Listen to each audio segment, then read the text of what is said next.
All right, welcome to Carpool Q&A, where we take a moment to talk about one topic and get you a conversation that can take you from point A to point B.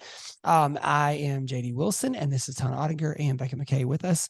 And today we're going to talk about something that Tona is bringing to us. So each week, one of us brings a topic, we throw it out, talk about it, and get you on your way. So Tona, what are we talking about today? I would love for us to talk a little bit about losing and why losing so hard for some children, And be some adult. that a board game or a sporting activity or that, thing that was supposed to be fun and they didn't win Monopoly and now they're melting down. So I'd Yep. like to talk about why is losing difficult? Anybody have an answer? I mean, Can you solve the problem and then we'll just be done? can we also talk about why Winning is more winning fun. is hard for adults too? Yeah. Losing can be hard for humans. Losing is for losers. Okay, so we know JD's take on that. Losers lose. I don't want to be a loser. I want to be a winner. Oh my So goodness. I think one of my big shocks as a parent is that kids didn't come ready-made to have a good time playing games and Oh, win that's some and so lose some. good. Because I was so taken, and like when you're ready for something, you can handle some pretty big behaviors. Like if you're ready for it, you can kind of brace yourself to withstand whatever's coming. If you're not ready for it, I mean, it's a feather touch that can knock you off balance, right? So like we're playing a game, and I love playing games. I love doing things competitively. I love like, oh, ball up a napkin, see who can shoot it in the trash can from furthest away. Like just all those I mean, no matter what it is, I love that kind of stuff. And early on, a board game got flipped over on me, and something a piece of the game got thrown across the room, and I was so surprised by it, and like my competitive anger popped up because I was like, I was winning. Why did you do that? And I answered the question in my question. Yeah. It's been hard. It is a hard thing to get used to and to learn how to navigate. And sometimes you have to be ready to accept things that are not the way you thought they would be as a parent. This is one of those things for us. Like games are not always as fun as I wish they were for us, and that's been hard to deal with. And it's a tough thing to navigate as a parent. You could have these idyllic, like, oh, we're going to have family game night. Right. It's going to be so fun. We're going to turn on the fireplace and pull out the game and make hot chocolate and Yeah. sit down and laugh and be in our cozy pajamas. And I don't know that you've been parenting very long if you have some sort of a meltdown over a game. And you're right, JD. Like it can be a serious moment of tension. So what's going on there? Like, what's on your mind, Becca? What's happening to kiddo in that situation? The question is, why is it so hard, right, Tana? So I think things that are sparking. Okay, so one, maybe winning is tied up in their identity. This means I'm not very good at blank, or I'm not very smart, or I'm not very fill in the blank, or I'm too fill in the blank. Could also be tied to their personality. I know we talk about it all the time on our podcast, but different personalities like competitiveness and they have that competitive edge. And so losing just really hurts their feelings. Like it can hit them emotionally, it can hit them in their identity. Some kids are really comparing themselves to everyone else kind of internally as they're processing. And so it could be that they're measuring, like, I'm not measuring up, which I guess is similar to the identity piece. Some of it is, it can be new. This is a new thing. It's disappointing. Many kids don't handle disappointment the way that we wish that they would, which is like quietly with a smile on their face. I know, why? And then maybe last but not least, I think too, losing can be hard when you are maybe a little bit less mature emotionally. So as you mature and grow, and this is throughout our whole lifespan, even when we're 70, 80, 90 years old, a mature adult is able to handle conflicting feelings. I'm sad that I lost, but I'm happy that we played. Yeah. Yeah. Before you develop that, you can get hung up on the now, the one, I'm sad that I lost. That's when dominoes are flying through the air, the game pieces are Right. coming at you. Yep. That kind of But stuff. don't you think that we may, as a society, potentially be asking children to play competitive games simply too young? Like, Yeah. there is a developmental age, Yes. and we as humans, like, would even be able to develop the complexity of, I'm sad I lost, I'm happy I'm playing. Like, Yeah. they're not gonna be old enough to do that at, like, 3 or 4, right? Yeah. So, isn't there, Also, like, a developmental we don't stage? model. Do we even model that? Think about professional sports. Do we model that you can accept loss happy? But then we expect kids to at the card table. Right. But then what they see is big meltdown. Like, I Yeah. also want to be careful. I know I said the word immature, but I want to be careful not to make it sound like this is a kid thing. Adults wouldn't do this. Yeah. This is a human thing. Yeah. Losing Yeah. is Yeah. hard. I want to say something kind of in the middle of this conversation is that I don't always think it's a bad thing to hate losing. Like, I think there is a toxic and a healthy way to like for losing to burn Handle you that. out. Yeah.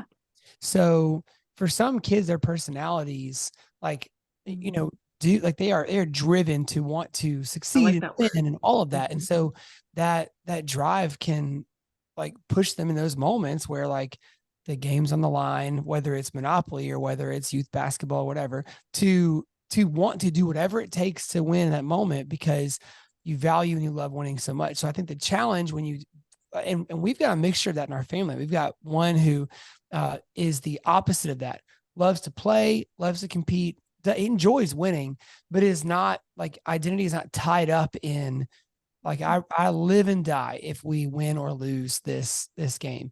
And so it makes him an amazing role player on a team. Like he's a great competitor and kid to be out there, super skilled, all that. Another one that just innately, like he just wants to win all the time and just the ball finds him in those moments, right? And is driven by making that happen in those moments. So the challenge with both of them is like being able to teach around that, right? So like to frame like when there are negative reactions or there's toxic reactions, whatever word we're going to use for that, to be able to like allow that to cool off. And then like, hey, listen, you're going to lose sometimes and it stinks and it hurts, but doesn't that excuse you hurting other people or like ruining everybody else's fun by, storming out of the room or flipping the table over or whatever. Like when you lose, you know what the best reaction might be for you? Hey, who wants to play again? Let's play again. Come on.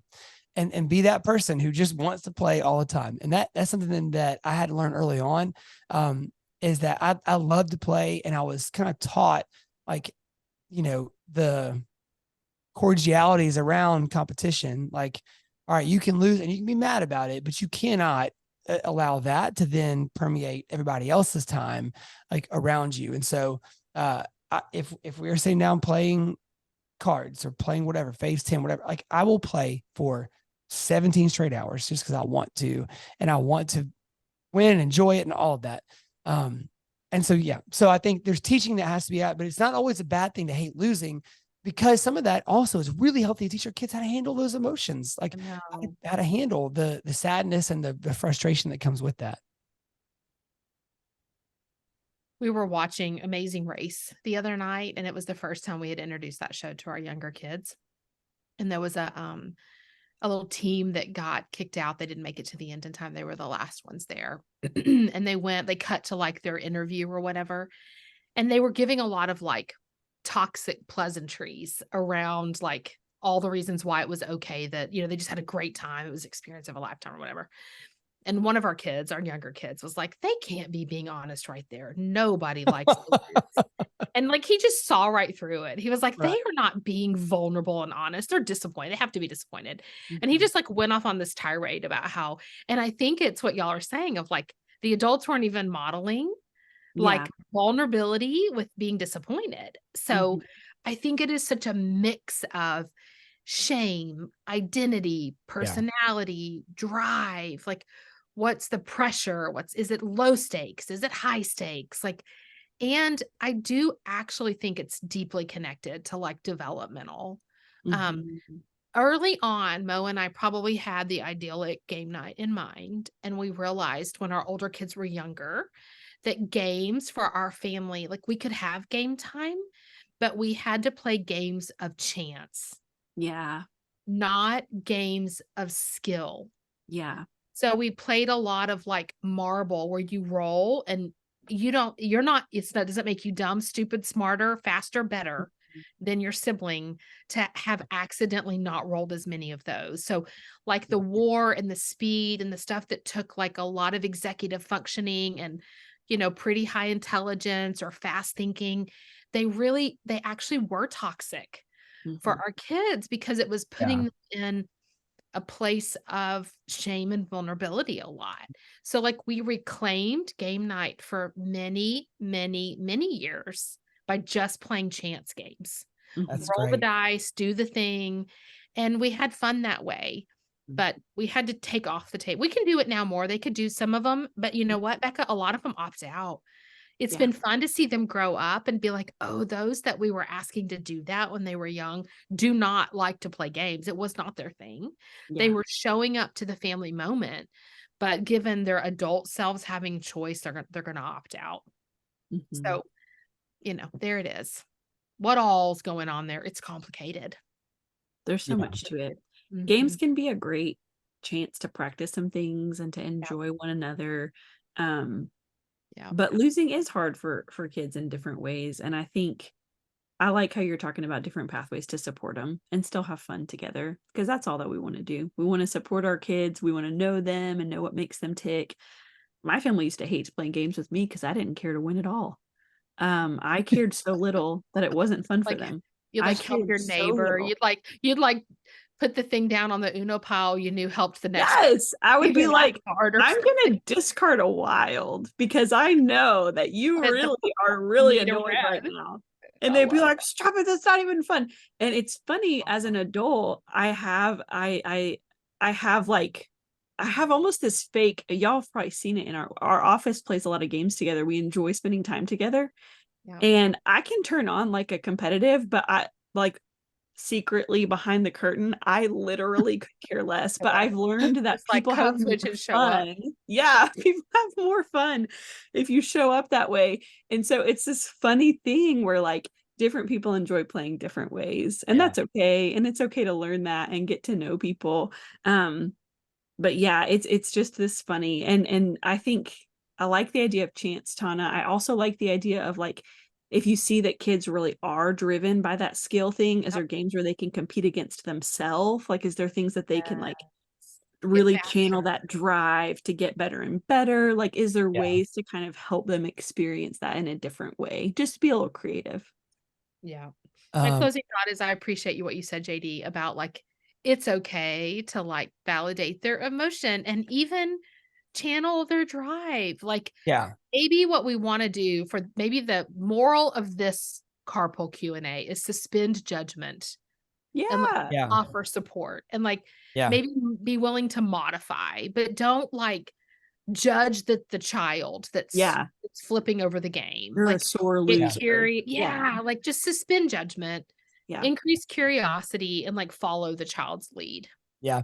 Closing thought would be you talked about it, scaffolding for Yeah. your family success. So if you know the sneaky snacky squirrel is a game that just lights your house on fire, do not play that game. Yeah. Yeah. Yeah. But if you know there are some situations that you can play games of chance, whatever. Or if you know your family's like the rest of Becca's family, where it's like we need to play competitive games, and that's what we want to do. Do that, like figure out what your family needs, and build those nights and that thing around those skills or those likes. I love it. Good conversation. I think it's applicable to all the parents out there Yeah. trying to help their kiddos work through wins, losses, and disappointment. And do that with extended family too. Kind of be on your kid, have your kids back and like suggest games you know are going to work For Mhm. them. your extended family so that you don't put your kids in a spot where they are where they might feel uncomfortable. I love that, JD. Yeah. It's a good word. All right. Well, This has been great. So thanks for listening to Carpool Q&A, and we're going to see you again next week.